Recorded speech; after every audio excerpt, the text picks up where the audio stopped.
Nous ne sommes pas trop vieux pour ces conneries.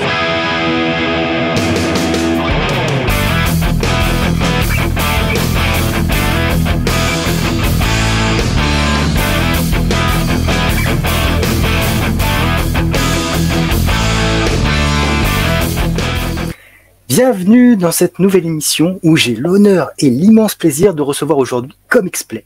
Comixplay, bienvenue. Merci. Merci à toi de m'inviter.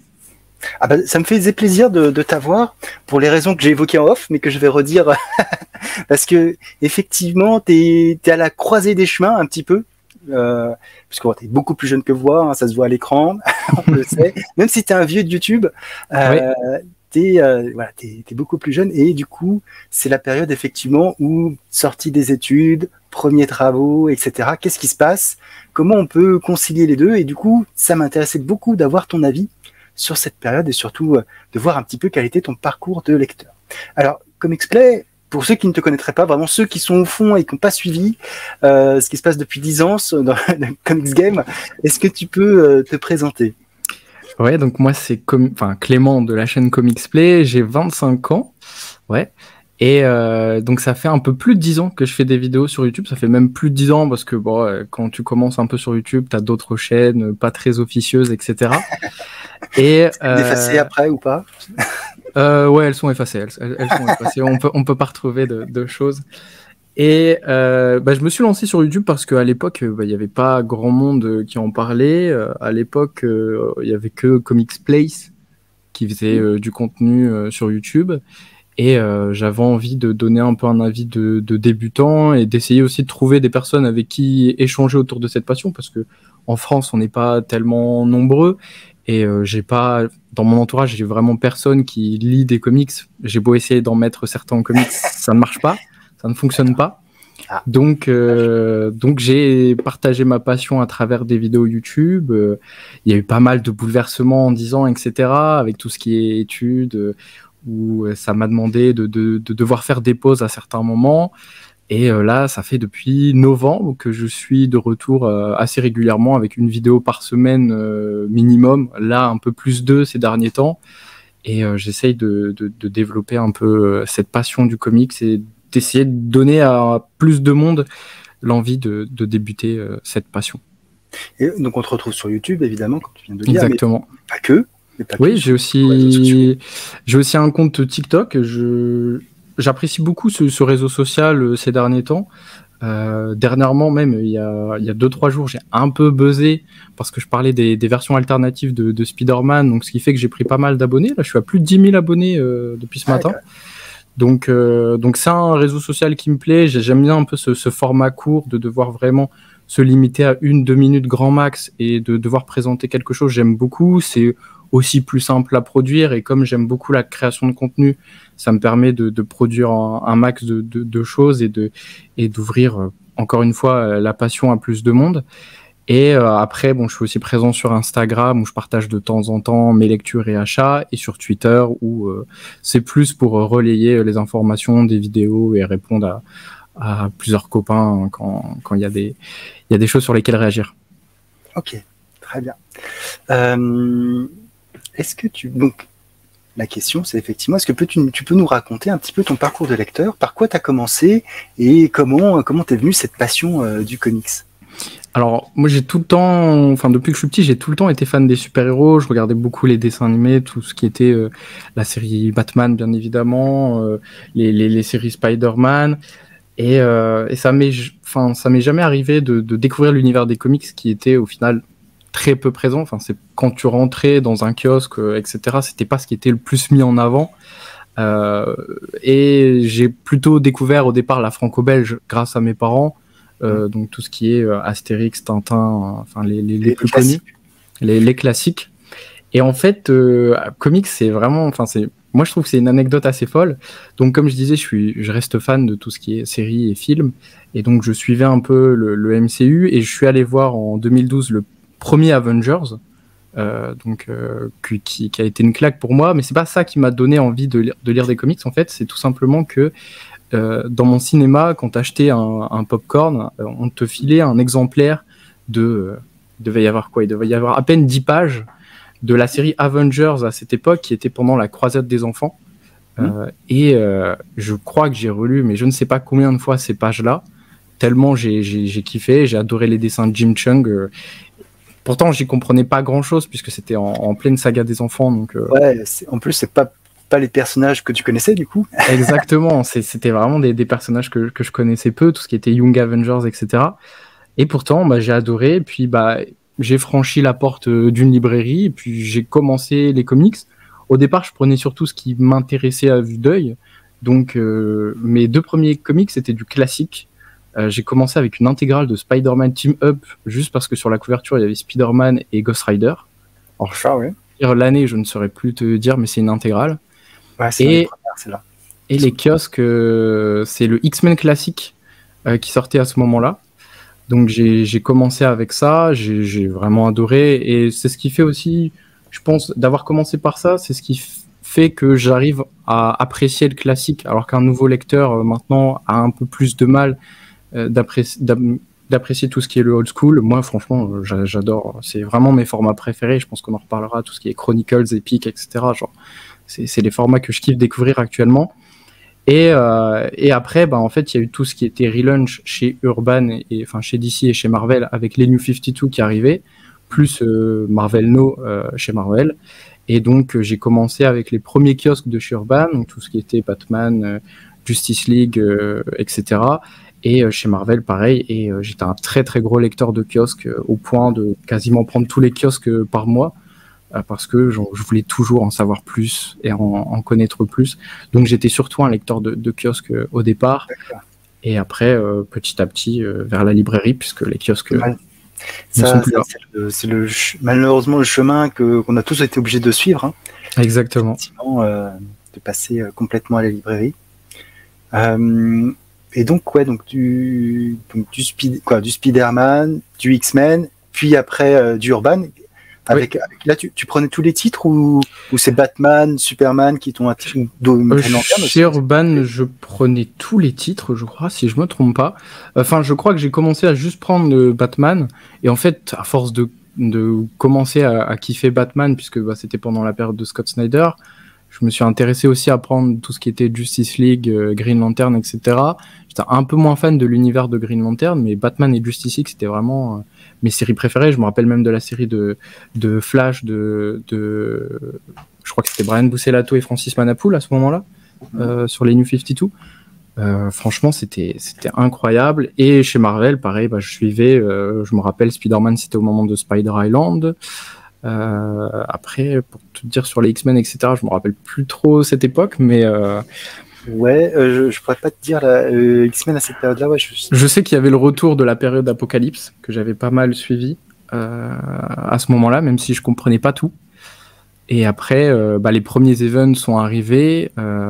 Donc, je crois que mon premier event, c'était l'épilogue à Fear Itself. Donc là, j'avais vraiment rien compris parce que j'avais lu l'épilogue après l'event. Et après, c'est tous les events qui ont suivi. Donc, je crois que le premier, ça devait être Avengers vs X-Men, je pense, que j'ai commencé à suivre en kiosque.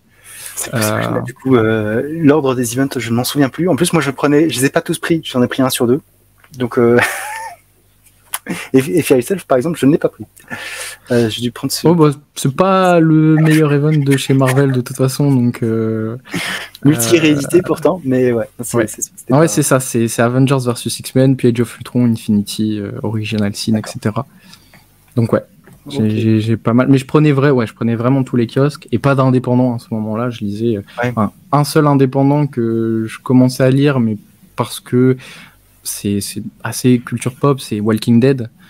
Que j'avais commencé à cette époque, mais sans trop m'y attarder. Je prenais un tome par-ci par-là, et c'est vraiment après que j'ai commencé à suivre la série vraiment plus concrètement et vraiment à me prendre tous les tomes. Il faut dire, les indépendants, ils n'étaient pas en kiosque, mine de rien. Moi, qui commençais dans les années 90, il y en avait en kiosque. Alors, c'était du Image, c'était la vague d'Image, mais il y avait de l'indépendant. Et c'est vrai que finalement, l'indépendant à petit prix, on n'en a plus pendant des années. C'était moi, ce qui faisait vraiment toute ma partie indépendante à ce moment-là, c'était tous les Urban Indies avec le prix d'appel de 10 €, qui était vraiment ultra attractif et qui où j'ai découvert pas mal de trucs vraiment sympas grâce à ce prix-là, quoi. D'accord. Et donc là, alors tu as commencé avec la franco-belge, très vite, vers ton adolescence, hein, du coup. Ouais, c'est 14-15 ans, ouais. Du coup, les comics. Est-ce qu'à un moment donné, t'as été tenté par le manga ou pas du tout, ou... J'ai jamais été tenté par le manga, j'ai toujours eu énormément de mal avec le style manga. Pourtant, justement, là, j'ai plus des potes qui s'intéressent au manga qu'aux comics, du coup.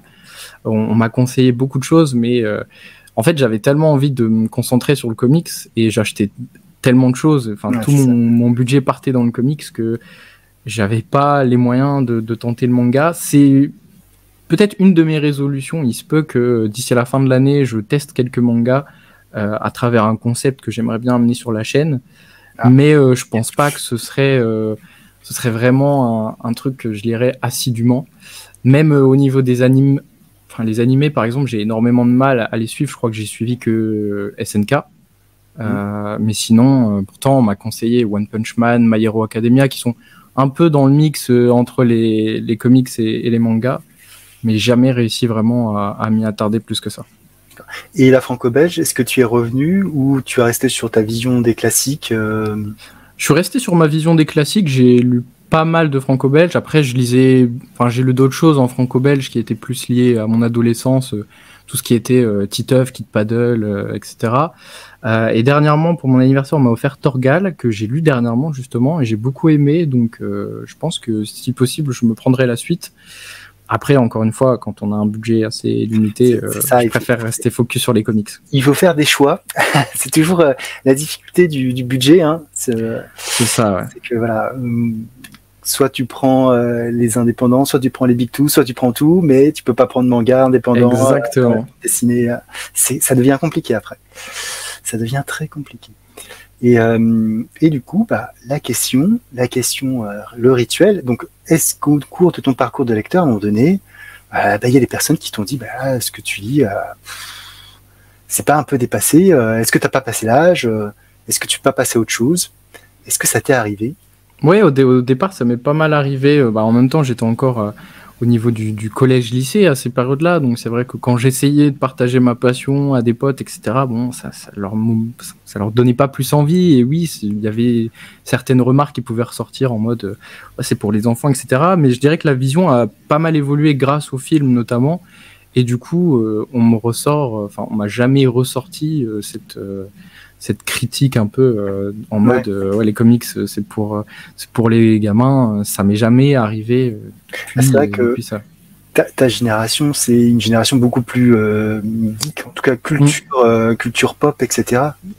Nous on l'avait moi j'ai presque 20 ans de plus que toi, donc donc on l'avait aussi, mais finalement c'était pas aussi développé. Maintenant ça fait partie un peu de tout, effectivement tu l'as dit, via les films et autres, les séries. Tout ça, c'est c'est devenu très populaire sur les générations actuelles.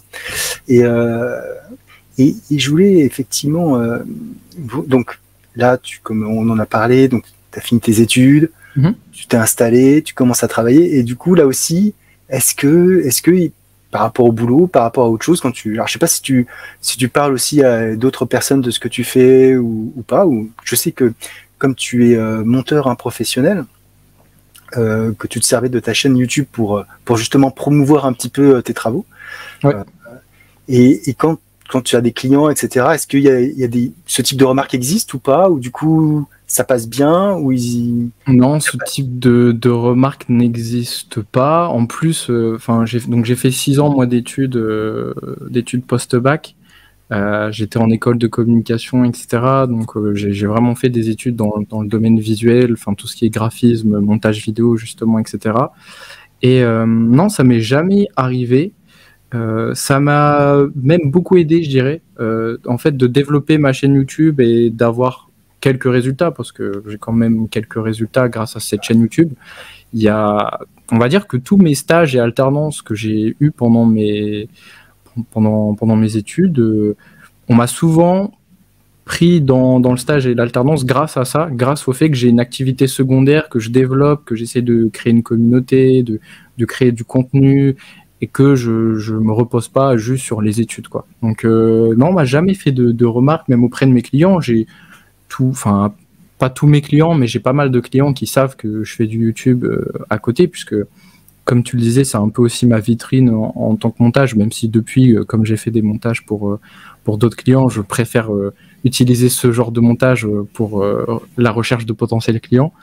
Et oui, globalement, ils savent, et j'ai jamais eu de remarques, et ça m'est même arrivé avec certains de mes clients de pouvoir parler de super-héros, etc., enfin de films, parce que, comme je le disais, les gens sont pas très intéressés par les comics, mais tout ce qui est MCU, etc., mon meilleur ami, par exemple, on va voir tous les films du MCU ou du DCU ensemble, genre de ce côté-là, il n'y a pas de souci, c'est quelque chose qu'on peut partager. Ouais, comme ça, c'est marrant, mais tant mieux, je trouve ça bien. Du coup, ça veut dire que d'une certaine manière, la société évolue, et effectivement, on est plus enclin à ne pas stigmatiser les personnes qui peuvent avoir ce type de passion. C'est plutôt une bonne chose. Même si, comme tu l'as dit, ça reste plutôt du domaine du visuel que du domaine de l'écrit. Mais bon, après, voilà, et ça se fait au fur et à mesure. Et de toute façon, comme on va le voir, l'écrit apporte d'autres choses que le visuel. Et des fois, on peut aller beaucoup plus loin dans les thèmes, etc. Et dépasser un petit peu ce cadre de ah bah oui, mais Superman met son slip après son pantalon. Voilà. Même s'il y a toutes les explications, il y a ça, mais c'est vrai que alors, il y a autre chose. Et justement, il me semble que par rapport à ça, tu nous as prévu une review sur un titre que je vais essayer d'afficher normalement. Et il s'agit de... Ah, sinon je l'ai là, ouais. Le Batman One Bad Day, double face, voilà. Je voulais parler de ça parce que c'est un peu... Enfin, j'ai fait plusieurs vidéos dessus. Enfin, il y a eu mes achats comics et mes lectures comics qui sont sortis dernièrement. Et c'est vrai que la gamme Batman One Bad Day fait beaucoup parler dû à son prix et sa pagination, puisqu'on est sur du 15 € pour 72 pages seulement. On m'a fait beaucoup la remarque aussi dans les commentaires, enfin beaucoup, on m'a fait la remarque comme quoi au final ça ressemblait pas mal à du franco-belge, puisqu'on est à peu près à ces paginations-là pour du franco-belge, donc c'est vrai que on peut relativiser vis-à-vis de ça. Et donc ça, je prévoyais pas du tout de l'acheter parce qu'au départ, pour moi, oui, voilà, les Batman One Bad Day m'intéressaient pas plus que ça, et j'ai tellement de choses à suivre actuellement que c'était pas l'objectif directement. Surtout, juste pour resituer, c'est une gamme qui, alors c'est pas du Black Label, donc c'est pas véritablement du Elseworld, mais il n'empêche, est-ce que c'est vraiment la continuité? J'ai pas l'impression non plus. C'est un mélange des deux, quoi. C'est pas dit exactement. Ça se passe dans la carrière de Batman. Après, à quel moment, il n'y a pas vraiment d'indication de ce côté-là. Et je dois dire que en fait, j'étais plutôt déçu par ce titre. Alors, je sais qu'il y a d'autres formats. Ça prend pas mal ses origines de Killing Joke, puisqu'ils avaient réussi à faire une histoire assez courte et pourtant qui est devenue un classique.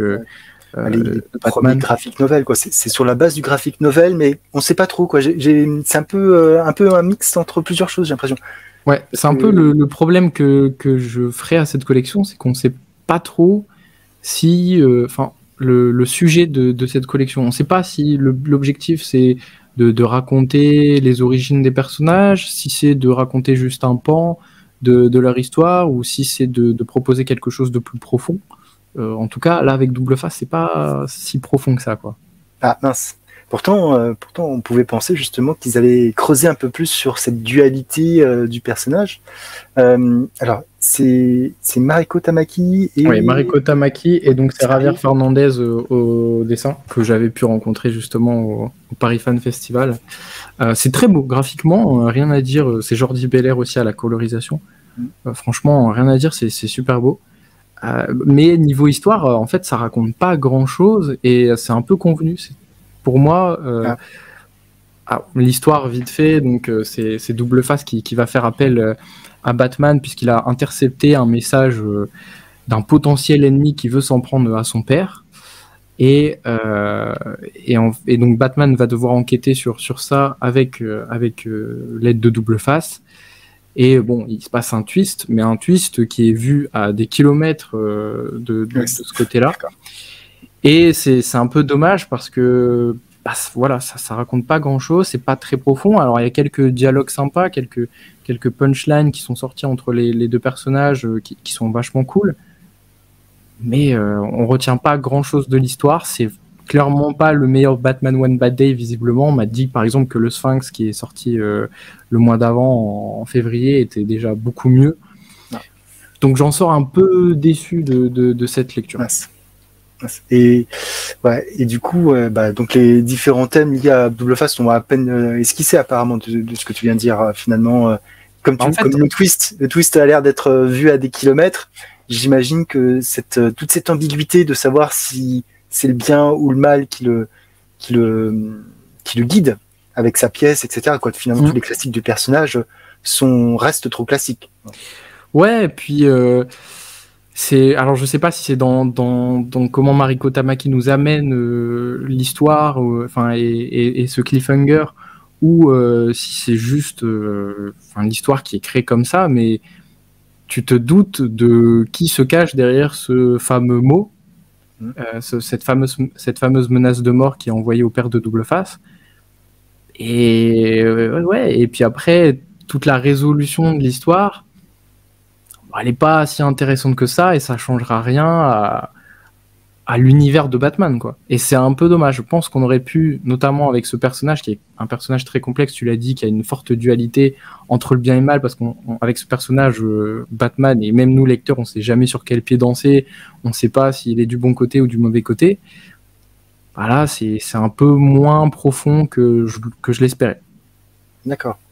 Après, ce qui peut être intéressant, en tout cas, dans ces team-up avec des super-héros, ce qui est toujours intéressant, c'est de voir que le personnage, notre personnage, Batman, il aide quand même le criminel, donc là, à protéger son père, apparemment. Donc, il y a quand même, finalement, toujours il y a cette notion de bien qui dépasse le cadre de t'es un criminel ou t'es pas un criminel. C'est aussi ça qui est intéressant avec les super-héros, c'est que finalement, même si, et on le sait, hein, Double Face a fait plein de crasses à Batman, hein, et on continuera à en faire, quand tu lui demandes de l'aide, celui-ci va pas lui cracher à la figure, quoi. Il va juste lui tendre la main et essayer de l'aider. Quand bien même, ça pourrait être tendu dans leur relation, etc. C'est ça que je trouve assez intéressant, en tout cas dans tous les team-up un peu comme ça. Ouais. Et il y a même l'apparition donc du personnage de Spoiler dans l'histoire, qui a une histoire un peu liée avec Double Face, mais encore une fois, ça va pas très loin avec ce personnage. On n'a même pas de confrontation finale entre les deux, où ils auraient pu s'expliquer sur un possible lien entre ces deux personnages, entre Spoiler et Double Face. Donc, alors je sais pas si c'est le fait que le récit est trop court et qu'il lui aurait fallu, je sais pas, 10-20 pages supplémentaires. Mais il manque certaines choses, et c'est un peu dommage. Peut-être que effectivement le format n'est pas adapté à ce type d'histoire. Parce qu'il me semble, on parlait tout à l'heure du Black Label. Black Label, c'est 3 épisodes de 60 pages environ, donc ça fait en gros 150 à 180 pages. Donc tu as le temps de développer une histoire. Là, 72 pages, effectivement, il faut être très concis. Ouais, c'est très court. Ça se lit très vite en plus, hein. C'est le genre de lecture que moi je l'avais fait au moment de mon retour justement du Paris Fan Festival, et en 20 minutes c'était lu, quoi. C'est très court, hein. Tu pensais prendre pour ton retour, mais en fait non, t'as même pas fait. Non, j'ai lu autre chose, heureusement, puisque j'avais pris The Nice House on the Lake tome 1 aussi, donc j'ai pu lire 2 choses pendant mon retour. Qui doit être du coup, j'imagine, plus conséquent en termes de lecture. Plus conséquent et beaucoup mieux niveau lecture aussi. J'ai un gros coup de cœur pour The Nice House on the Lake, mais il faut que je me prenne le tome 2 prochainement pour pouvoir en parler. D'accord, ouais. Tu restes sur la moitié de l'histoire.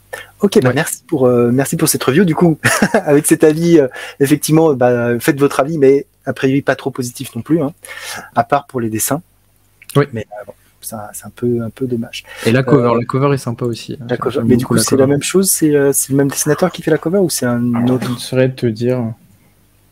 Je vais vérifier si on. Non, c'est Stanley Artegmlo. Voilà. Je connais pas du tout. Et voilà, la cover est vraiment. La cover est vraiment pas mal, effectivement, avec cette tête.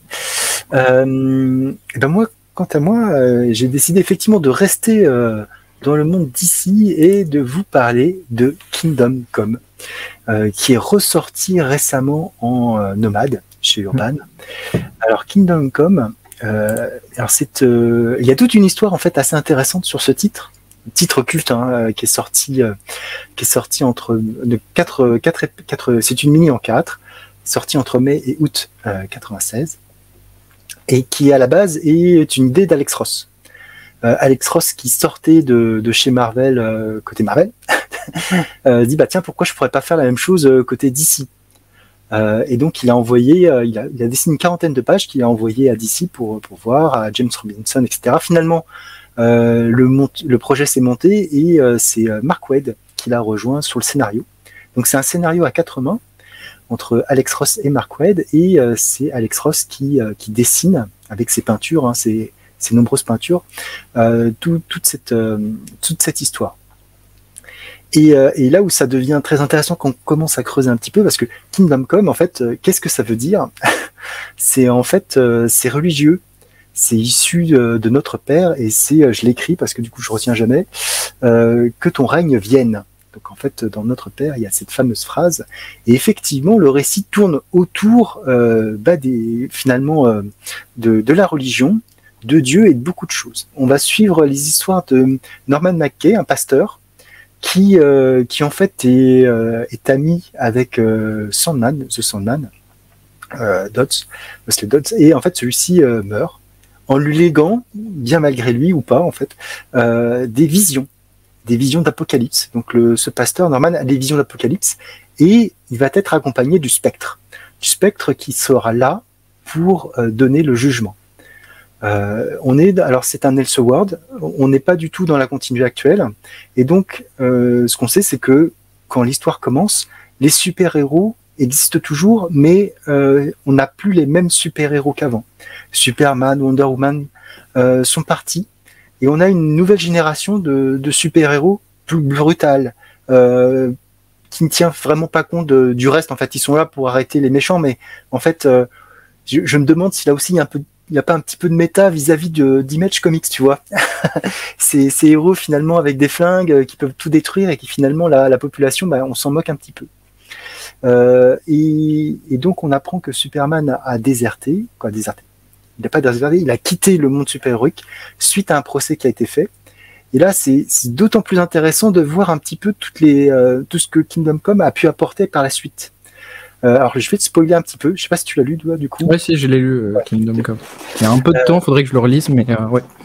Et du coup, en fait, un certain Magog, en fait, à un moment donné, s'est fait connaître suite à l'arrestation du Joker. Le Joker qui est entré dans les locaux du Daily Bugle et a tué tout le monde. Voilà. Et je crois qu'on dénombre le nombre de victimes, en disant qu'il y a eu X victimes, dont une femme. Et très vite, on capte un petit peu qui était la femme. Et contrairement à Injustice 20 ans après, où on sait ce qui va se passer vis-à-vis du Joker et Superman, là, c'est pas ce qui va se passer. Au contraire, c'est donc ce nouveau personnage de Magog qui va tuer le Joker et qui va être acquitté par les juges, par la population. Et Superman, voyant ça, décide de se retirer, puisque le monde ne correspond plus à l'idée qui se fait de la vérité et de la justice. Mais Magog, continuant ses actions, va créer un désastre qui va condamner le Kansas, qui va l'irradier suite à une affaire avec le parasite, et Superman va revenir dans la partie. Toujours avec cette idée de revenir pour représenter ce qu'est la vérité et la justice. Et là où ça devient aussi intéressant, c'est que qui d'autre que Superman peut être une représentation, une iconisation des dieux dans l'univers d'ici. En fait, c'est vraiment ça. En fait, c'est vraiment l'être qui le plus déifié. On l'a vu dans les films de Zack Snyder et autres.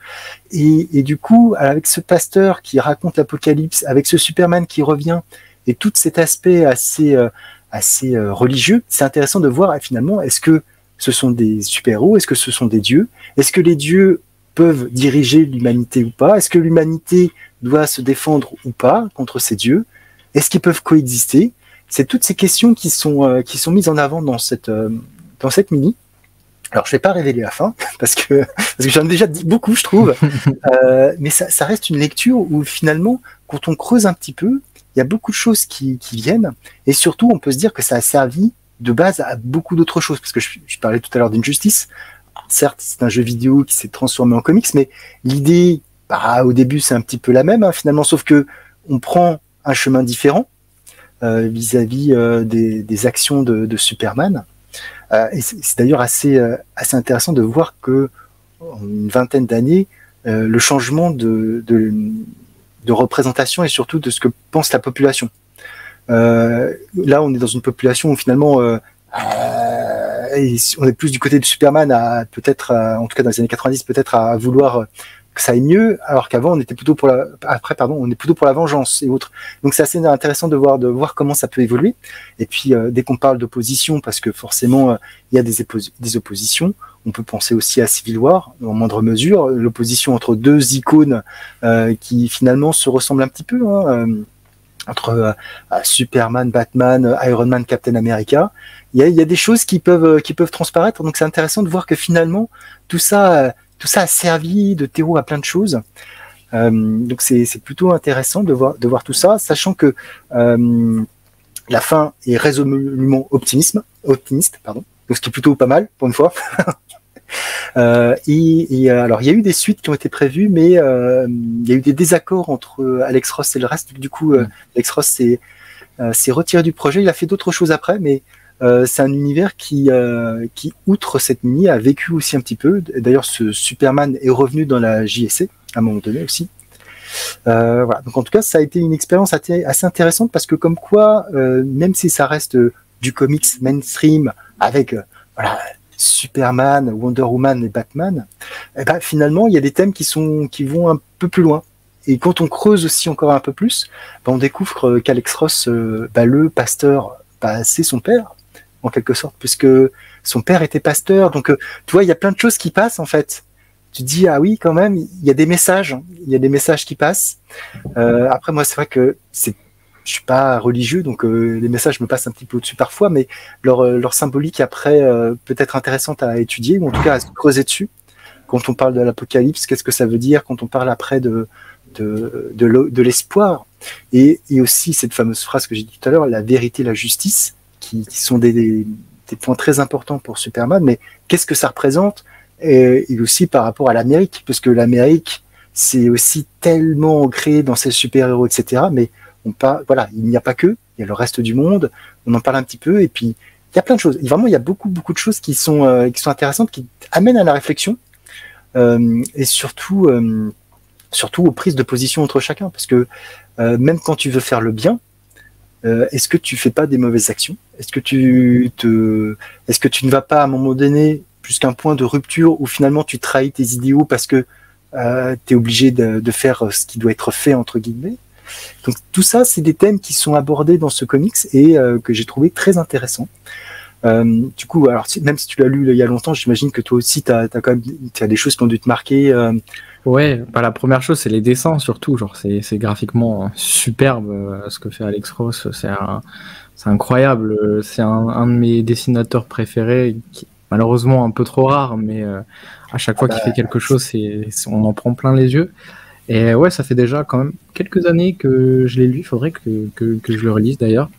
Et j'en garde un très bon souvenir. En version urbaine, j'imagine. Ouais, la plus grande version. Je crois après ils l'ont ressorti même en Black Label, si je me trompe pas, et après en Urban Nomad là dernièrement. Mais ouais, j'ai la toute première version.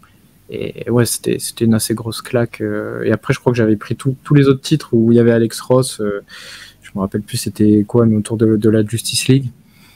Et il y a toujours un peu dans ces histoires d'Alex Ross ce message de Dieu un peu qui ressort aussi, comme tu le disais, avec les films de Snyder, et même on sent que sûrement James Gunn va aussi le réutiliser, puisque sa phase va s'appeler Gods and Monsters, donc c'est vraiment un domaine qui est pas mal développé chez DC, beaucoup plus que chez Marvel, je trouve. Donc, oui, même si Marvel ont des dieux, hein, on pense notamment à Thor ou Hercule, ils n'ont pas le même impact que Superman ou Wonder Woman dans l'imaginaire collectif, en fait. Exactement. C'est autant, pourtant, dans les comics, Superman a pu mordre la poussière quelquefois, mais on le voit pas perdre finalement. On le voit que gagner, contrairement à un Thor qui peut être plutôt mis à mal, oui. Et qui va apprendre de ses erreurs. C'est aussi lié intrinsèquement à l'essence du personnage, qui doit apprendre à devenir humble. Alors que Superman, finalement, il n'a pas ce besoin. Il est humble, en fait. Il est parce qu'il a de par ses parents adoptifs, son éducation, de par aussi les valeurs qu'il a vues de Krypton, etc. Donc il est et puis surtout vis-à-vis de sa force par rapport au reste de l'humanité, quoi. C'est vrai que quand on y pense, c'est le nous ne sommes que des fourmis par rapport à lui. Il est tellement puissant, tellement fort. Je sais qu'à un moment donné, dans un comics, c'était assez intéressant de voir que quand il vole, il doit toujours calculer finalement à quelle vitesse il doit voler pour éviter les bangs soniques et du coup les déflagrations autour de lui, quoi. Des petites choses comme ça où tu te dis ouais, mais en fait le gars il est au-dessus de tout le monde finalement. Rien de le fait de se mouvoir, il doit penser à comment faire pour pas nous blesser, quoi. C'est donc Superman, c'est quand même un personnage pas si simple à écrire, mais qui voilà, quand il écrit comme ça, c'est juste extraordinaire, quoi. Ça donne vraiment une vision extraordinaire. Et j'espère que là, il y a un bon run en ce moment de Superman. J'espère que ça va continuer, que le personnage va retrouver un petit peu de son éclat, qu'il a un peu perdu au cours de ces dernières années. Et effectivement que le film de James Gunn je dis pas qu'il est pas populaire, Superman, au contraire, tout le monde le connaît. Oui. Mais essayer de s'intéresser à autre, quoi, vraiment à plus en savoir sur ce personnage. C'est ça qui va être le défi, je pense. L'inspiration d'All Star Superman peut aider, parce que c'est aussi un très très bon récit de Superman. Moi, j'ai un peu de mal avec ce personnage. C'est pas, pourtant, le peu de run que j'ai lu, etc., j'ai bien aimé. Tout ce qui était Superman Rebirth, même pendant les New 52, il y avait des choses dans les Action Comics, etc., qui étaient sympas. Il faudrait que je me mette au run de Byrne sur les Chronicles, mais encore une fois, il faut faire des choix. Mais c'est pas le personnage qui m'intéresse le plus, un personnage qui a très peu de failles et qui est c'est très le personnage type américain, un peu comme Captain America au final. Et j'ai un peu plus de mal, mais plus je découvre des récits un peu plus classiques sur ce perso, comme Kingdom Come et comme All Star Superman, plus j'apprends à l'apprécier. Et pareil, toute sa gamme de vilains aussi est vraiment sympathique. Donc on verra aussi qui Gunn a privilégié comme vilain, en espérant pas Lex Luthor, en tout cas pas tout de suite. Mais c'est un peu difficile. C'est un peu difficile de l'exclure complètement de l'équation. Il peut être en arrière-plan, mais on espère que ce sera pas le grand méchant, en tout cas du premier. J'espère pas non plus, mais bon. Je sais pas trop sur quoi il va se baser. Après, on peut. Mais...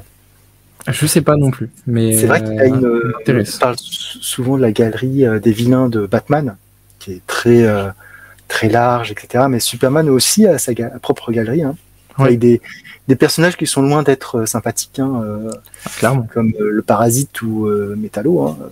Je vais pas passer mon week-end avec eux. Mais ouais, en tout cas, c'est bien de voir que ces personnages, effectivement, qui sont, comme tu l'as dit, difficiles à écrire parce que on peut est-ce qu'on peut vraiment s'identifier à un être qui est aussi puissant? Des fois, ça peut être compliqué, mais c'est tout l'art des scénaristes de bien nous faire comprendre que malgré ses super pouvoirs, il y a des choses qu'il peut faire ou ne pas faire. Et surtout, c'est surtout le message effectivement d'espoir qui peut aborder, parce que avec lui tout est possible. C'est aussi ça qui est intéressant. Tout est possible.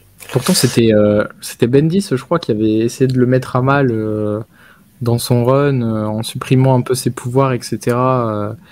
En lui créant un nouveau pouvoir un peu avec John Romita Jr., je crois, au dessin. Ouais, c'est possible. J'avoue que j'ai pas suivi ce run, mais j'avais suivi le début et on présentait un nouveau pouvoir qui est un peu cataclysmique de Superman et qui faisait plus de dégâts qu'autre chose, si je me trompe pas. Mais ouais, c'est pas le personnage que je suivrais en premier. Je préfère Batman après, mais c'est personnel. Ouais, comme beaucoup. D'ailleurs, rien qu'à voir mon fond d'écran, j'ai pas trouvé de Superman. Mais la prochaine fois, peut-être que je trouverai. J'essaierai de trouver. Mais ouais. En tout cas, c'est vrai que voilà, on l'a vu.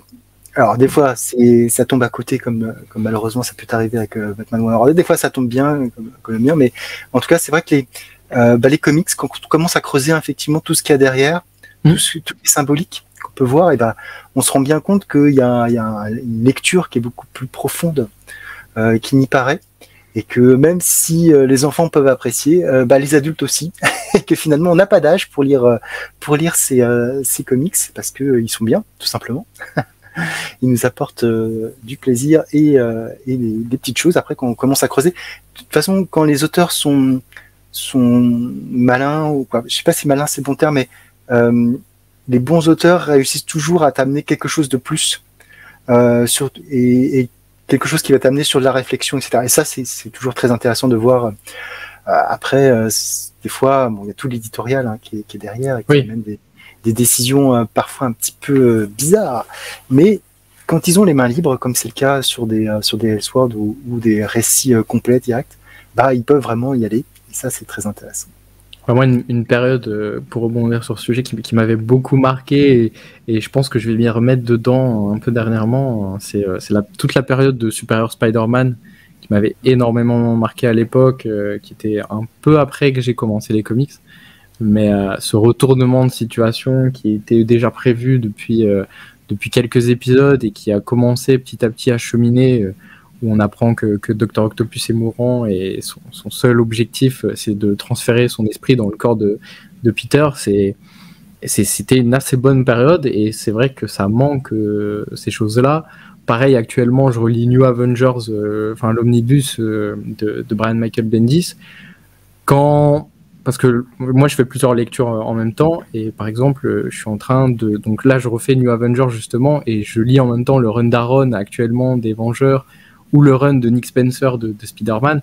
On est clairement sur des enjeux qui sont un peu moins bons, quoi, et c'est un peu le problème. J'aime bien, comme tu disais, les runs où il y a vraiment un peu plus de réflexion derrière, où il se passe un peu plus de choses. Et par exemple, dans New Avengers que je relis actuellement, c'est vrai qu'il y a plusieurs questions qui sont posées dès le début, avec cette fin des Avengers et cette reconstruction petit à petit d'une nouvelle équipe. Est-ce que le monde a besoin des Avengers ou pas? Est-ce qu'ils sont nécessaires? Qu'est-ce qu'il faut adopter comme membres, Est-ce qu'il y a des membres dont la violence est nécessaire? Exactement. Sans citer, un certain mutant griffu, par exemple. Mais ouais, non, c'est vrai qu'il y avait des questions qui se posaient. Et puis après, sur toute la période qui suit avec Secret Avengers, même si au final l'invasion n'était pas si secrète que ça, en tout cas, ça aurait pu être peut-être là aussi, il y a pu avoir un peu plus de foreshadowing, comme on dit maintenant. Après, c'est difficile. On est dans les limites aussi d'un exercice de feuilleton. Après, ça, les comics. J'avais pas justement découvert cette période, puisque c'était avant que je commence les comics. Et déjà, dans la série New Avengers, c'est intéressant de voir les bases qui sont nées. On sent qu'il y a des petites choses avec Spider-Woman, etc. Et c'est ça que je découvre actuellement. Et je trouve que c'est beaucoup plus sympa à dire ça que toute la menace qui a été lancée, par exemple, dans les Vengeurs actuellement d'Aaron, avec tout ce qui est Mephisto, etc. Même s'il y a des bonnes idées, typiquement Heroes Reborn, qui était un peu au moment des Vengeurs, où on a un Blade qui se réveille dans un monde où les Vengeurs, c'est la... Il n'existe pas, je crois. Ouais, qui n'existe pas. Et qui est la... Ah, j'ai oublié le nom c'est l'Escadron Suprême, c'est ça? Voilà, l'Escadron Suprême. Ça, c'était vraiment intéressant. Même les tie-in étaient intéressants à découvrir, où tu découvrais tous les personnages qu'on connaît, qui au final n'ont pas évolué de la même manière. Donc, il y a de bonnes idées, mais moi, j'aime bien quand vraiment il y a un run et qu'il se passe des choses, qu'on mette en place des choses sur la durée, comme l'a fait Dan Slott avec son Superior Spider-Man, et où des fois il y a un peu plus de réflexion, et c'est peut-être ce qui manque, ou en tout cas on le retrouve dans très peu de runs. Là dernièrement, celui auquel je pense, c'est Daredevil par exemple de Chip Zdarsky, où rien que le premier tome de cette série, où on voit un Daredevil complètement désemparé, qui a plein de problèmes qui lui arrivent au même moment. C'est très intéressant, et ça amène une autre vision qui fait réfléchir sur le fait d'être un super-héros. C'est ça, exactement. Comment on devient un super-héros, et comment surtout on doit agir en tant que super-héros. Finalement, c'est pas aussi simple que ça. Et là, tu cites Daredevil, mais Daredevil, c'est quand même un peu le spécialiste des mauvais choix. Et il va se mettre lui-même dans des situations un peu délicates. Donc bon, ouais. Lui et Spider-Man, les deux. Oui. Bon, après, ils sont pas attirés par la même chose. On sait que Daredevil, la jante féminine, est son point faible. Ouais. Voilà. Spider-Man, c'est autre chose. Et lui, c'est plus autre chose. Mais effectivement, être un super-héros ne veut pas dire être exempt de tout défaut. Quand bien même on serait Superman, parce que lui aussi a ses propres défauts. Il a propres doutes, propres hésitations sur certaines choses. Et c'est ça aussi, effectivement, quelle est la frontière entre avoir des pouvoirs et être un super-héros, et ne pas avoir de pouvoir et être un super-héros aussi. Des fois, les questions, et c'est aussi ça qui est intéressant, parce que finalement, quand on parlait tout à l'heure d'identification au personnage, c'est vrai que Superman, c'est peut-être un petit peu difficile de s'identifier au départ à ce personnage, parce que tout le monde n'a pas atterri dans une capsule spatiale, etc. Mais au final, tu peux dépasser ce cadre en disant, toi-même dans ta vie, est-ce que tu as l'occasion de faire des choses? Est-ce que tu les fais? Est-ce que tu les fais pas? Si tu les fais pas, pourquoi? Si tu les fais, pourquoi? Et tout ça, je pense que ça amène beaucoup de réflexion, et les valeurs sur lesquelles nos amis les super-héros sont présents, en tout cas, ça amène forcément une relation, quelque chose qui toi te ramène à ta propre vie, à ta propre existence, à tes propres valeurs. Et voilà. Donc c'est ça qui est intéressant aussi. C'est finalement, c'est ça. Certains super-héros font des mauvais choix, et pourtant ils restent des héros. Et après, ils vont devoir aussi, il y a toute la partie rédemption qui existe dans le monde super-héroïque aussi, mais en fait, il y a plein de choses. Quand on commence à creuser, on se rend compte que... Même le fait que même les héros entre eux, on l'a vu avec la tour de Babel, par exemple, qui est remis un peu dernièrement dans le run de Zdarsky, avec ce personnage de Failsafe, qui est un robot créé par une autre identité de Batman, le Zur-En-Arrh, pour au final détruire Batman si Batman venait à faire quelque chose qui devait être regrettable. Et c'est tout ça qui est intéressant aussi, de voir que même Batman peut faire attention à ces poteaux de la Justice League et prévoir de quoi les détruire au cas où ils pètent un câble. C'est ça. Et Who Watch the Watchmen, c'est un peu ça, on revient aussi à ça, finalement. Trop de pouvoir, mais qui contrôle, et comme quoi, on a beau dire qu'ils mettent un slip, etc., mais en fait, ça va plus loin. Oui. Ça va plus loin. Bien, en tout cas, merci pour cette review, merci pour cette petite discussion autour du super-héroïsme, tout ça. On peut te retrouver donc sur ta chaîne de manière régulière. Je mettrai tous les liens qui vont bien en description, tes liens à la fois YouTube, TikTok, Instagram et Twitter, si je le trouve aussi. Parce que du coup, moi, je n'ai pas Twitter. J'avoue. Sur Twitter, c'est YT Comics Play, je crois. Donc, c'est assez simple de me retrouver. On va pouvoir retrouver. Merci à toi d'être venu. Merci à toi. C'était vraiment très intéressant de pouvoir parler comics. Je pense qu'on aurait pu continuer pendant des heures. Il y a de sujets. Donc, il y a plein de choses à dire sur ce monde du super-héroïsme et plein de choses. Et encore, on a abordé qu'une toute petite partie. Mais, et j'ai pas encore tout lu, donc personne n'a on n'aura jamais tout lu. Je me suis fait la réflexion parce qu'en fait, comme toi t'as, je sais pas combien t'as d'ouvrages dans ta bibliothèque, mais En nombre d'issues, ça doit aller. Hein. Je pense que oui. on doit chiffrer sur avec tous les kiosques, ouais. Ça doit aller. Et tu vois, et pourtant, il nous reste des récits qu'on n'a pas lus, des récits cultes, des récits. Donc ouais, donc c'est ça qui est aussi génial, c'est que finalement tu ne peux ne jamais arrêter, quoi. Tu t'arrêtes jamais. Et là, comme je disais, refaire les New Avengers, faire tout ce qui est les Chronicles aussi, c'est toutes des choses que j'ai pas lues. Alors, dans les Chronicles, il y a certaines choses que j'ai lues. Hein. Dans Batman, il y avait le Année 1, le Killing Joke, Deuil dans la famille, tout ça, j'avais lu à part. Mais tous les épisodes autour, tout ça, on n'avait pas. Toute cette remise en contexte aussi qui est proposée par l'éditeur. Il y a plein de choses classiques que j'ai pas lues. Et j'ai aussi cette envie dernièrement de relire des choses aussi, puisque en 10 ans de temps, je n'ai pas le même regard sur l'univers des comics. Et je pense qu'il y a certains récits que j'ai lus il y a 10 ans qu'il faudrait que je relise maintenant et qui me feraient changer ma vision autour du comics. Il y a certains classiques, je pense, soit je suis passé à côté, ou soit parfois je l'ai même trop surcoté, alors que si je le relis actuellement, ce serait pas du tout la même chose. Ouais, c'est un peu normal, quoi. Il y a des choses avec le temps et l'expérience, il y a des choses qu'on appréhende différemment. Et c'est aussi une force de tout ouvrage, hein, finalement, qu'il soit un livre, ou une BD ou un film, c'est que au fur et à mesure, on peut le voir et voir toujours autre chose, voir changer d'idée, parce que des fois, ce qu'on a vu à un moment donné ne nous intéresse plus ou ne correspond plus à ce qu'on souhaite. Donc ouais, c'est toujours intéressant de voir ça.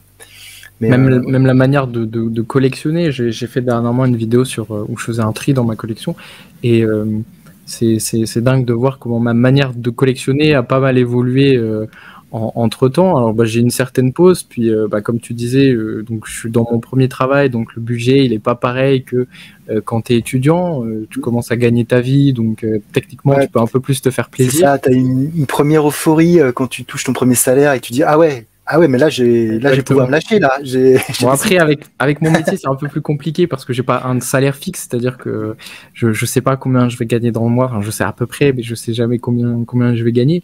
Puis même, le fait d'avoir développé ma chaîne YouTube, ça m'a aussi permis d'avoir des contacts avec des éditeurs, donc tout ce qui est service presse, etc. Mais tout ça, quand je reprends mes vidéos d'il y a 10 ans, etc. Bon, déjà, il y a 10 ans, je prenais que des kiosques, donc c'est sûr que ma manière de collectionner, elle a beaucoup changé. Mais je vois que j'ai pas mal évolué et que même si pour moi je suis clairement pas le collectionneur parfait encore actuellement et que je pense que j'essaye de trop suivre la continuité et de suivre trop de choses en même temps, déjà ne serait-ce que suivre les X-Men, c'est un bordel sans nom. Oui, c'est compliqué les X-Men quand même. Hein. C'est très compliqué actuellement, ça prend pas mal de mon budget, surtout que j'ai aussi la collection X-Men de chez Hachette, donc je peux te dire que j'ai du X-Men tous les mois. Et les oldies, c'est... Exactement. Donc ça a pas mal évolué et c'est sympa de faire une comparaison entre c'est un peu plus de 10 ans de collection et de voir que ma vision, parce qu'on est des lecteurs mais on est aussi des collectionneurs, donc ça a pas mal changé et pas mal évolué, quoi. Ouais, effectivement, la manière de conserver, d'acheter a changé, mais la manière de lire, parce que quand tu avais ton kiosque une fois par mois, avec 4 séries à l'intérieur, et pour lire la suite, fallait parfois pour une histoire complète, fallait peut-être 6 mois.